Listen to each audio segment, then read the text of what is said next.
ನಮ್ಮನ್ನ ಆಕ್ಷೇಪ ಪಾತ್ರೆಯಾಗಿ ಕನ್ವರ್ಟ್ ಮಾಡಿದ್ದಾರೆ ಅನ್ನುವಂತ ದೇವೇಗೌಡರದು ಅನಿಸಿಕೆ.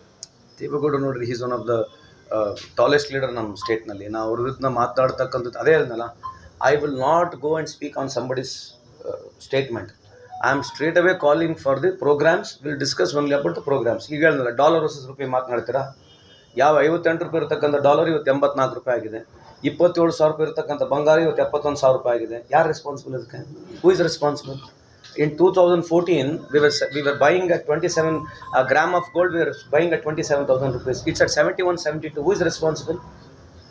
Who is responsible? ಈ ಪ್ರಶ್ನೆ ಕೇಳೋದು ಉದ್ದೇಶ ಏನಂದ್ರೆ, ದೇವೇಗೌಡರು ಮೋದಿ ಅವರನ್ನೇ ವಿರೋಧಿಸಿದಾಗ ಅವರೇನೆ ಅಪೋಸಿಷನ್ ಹೇಳಿದಾರೆ, ಅವರು ಪ್ರೈಮ್ ಮಿನಿಸ್ಟರ್ ಆದ್ರೆ ನಾನು ದೇಶ ಬಿಡ್ತೀನಿ ಅನ್ನೋ ಹೇಳಿಕೆ ಕೊಟ್ಟಿರ್ತೀವಿ. ಇವತ್ತು ಅದನ್ನ ಆಕ್ಷೇಪ ಪಾತ್ರೆ ಅಂತಂದ್ರೆ how you defend it? Sir, I really don't want to defend or comment on it. The reason is because his choice.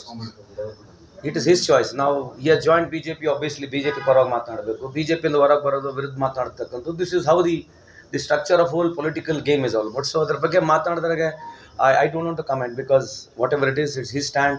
ಅವ್ರ ವಿಚಾರ, ಅವ್ರ ಪೊಲಿಟಿಕಲ್ ಐಡಿಯಾಲಜಿ ಅವತ್ತು ಅವ್ರ ಪರವಾಗಿದೆ. So I really don't want to comment on it.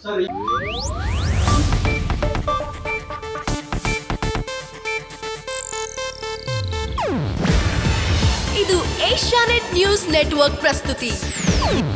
ನೀವು ನೋಡ್ತಿದ್ದೀರಾ Asianet ಸುವರ್ಣ news.